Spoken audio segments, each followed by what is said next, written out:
Welcome back. I'm Dr. Shauna Shapiro, and I'm delighted to be joining you. Let's begin by simply arriving together. Allow your eyes to close and take a moment to gather your attention here in the body.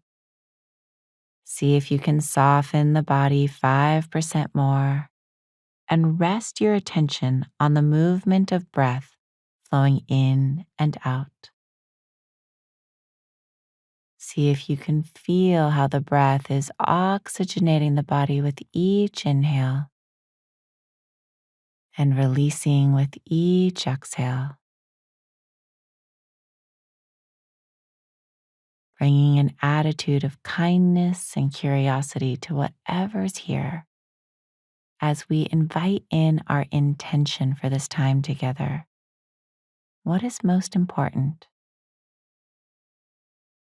In what direction do you want to set the compass of your heart toward greater happiness, greater ease, greater joy?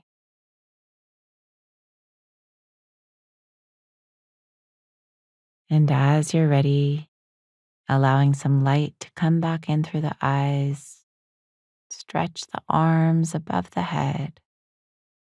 Good. Today we will focus on an interesting and often overlooked practice that can significantly increase your happiness. It's called mudita, or empathic joy. We often have this irrational mindset that there's only so much good fortune to go around. So the more someone else has, the less there'll be for us. We know this is logically untrue, but our scarcity mentality results in spates of envy. Thankfully, we can learn to find genuine happiness within ourselves by rejoicing in the happiness of others. The practice of sharing someone else's happiness is referred to as mudita in the Pali language. Interestingly, there is no equivalent word in the West. The closest would be empathic joy. As the Dalai Lama puts it, there are so many people in this world, it simply makes sense to make their happiness a source of our own. Then our chances of experiencing joy are enhanced 7 billion to 1. Those are pretty good odds. A 57-year-old woman I worked with had recently endured a painful divorce. She was struggling with the loss and felt an overwhelming loneliness. She shared how painful it was every time she saw a couple in love. She would well up with jealousy, which then would boil over into shame that she was jealous. We worked on practicing mudita. Every time she saw a couple in love, she would practice focusing on the joy they were experiencing and wishing that it continue for them. She would also wish that she would find this kind of love at some point again in her life. After a while, she began to feel happy when she saw couples in love, genuinely able to wish them well and to see them as an inspiration and a sign of hope that she would love again. When we learn to celebrate others' happiness, we come to understand that happiness is not a limited commodity. Others' happiness doesn't lessen our chances, but actually brings the very happiness we seek into our lives. The practice of cultivating mudita can be quite joyful.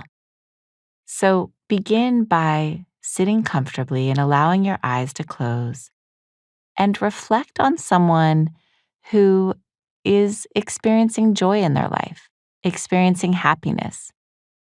You can call to mind a dear friend or a child, someone who perhaps got pregnant after years of trying, or a colleague who received an award after much dedicated work, or a child who scored a soccer goal. And as you call this person to mind, picture their joy. Imagine their face, the light in their eyes, their happiness, and silently repeat, "May your happiness continue. I'm on your team. I'm rooting for you. May this joy in your life continue and grow."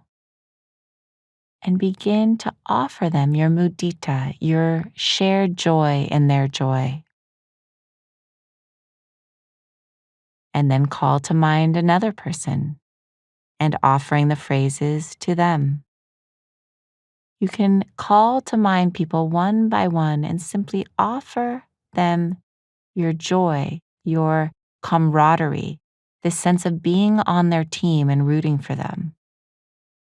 Now, it's natural to sometimes feel a pang of jealousy or for difficult emotions to arise, but mudita is a purification practice. It will help release these negative thoughts that are inhibiting your happiness. When these thoughts or emotions arise, you can simply bring your mindfulness and compassion to them. See them clearly and respond with kindness. Oh, sweetheart, you want to feel happy for your friend, but you're also feeling sad because you were longing for that too. There's no shame, there's no judgment. We simply see things clearly and continue to practice. As you do this practice repeatedly, you will naturally cleanse away negative reactions and begin to notice other people's joy more frequently, strengthening your capacity to celebrate it. So, as we draw this session to a close, take a moment to reflect on one key takeaway, one gold nugget you want to strengthen and encode in your long-term memory. It might be that happiness is not a limited commodity, or that it feels good to root for someone, to be on someone's team. That joy instead of jealousy is a pathway you want to cultivate. And then taking a moment to thank yourself for dedicating your time and attention to these teachings.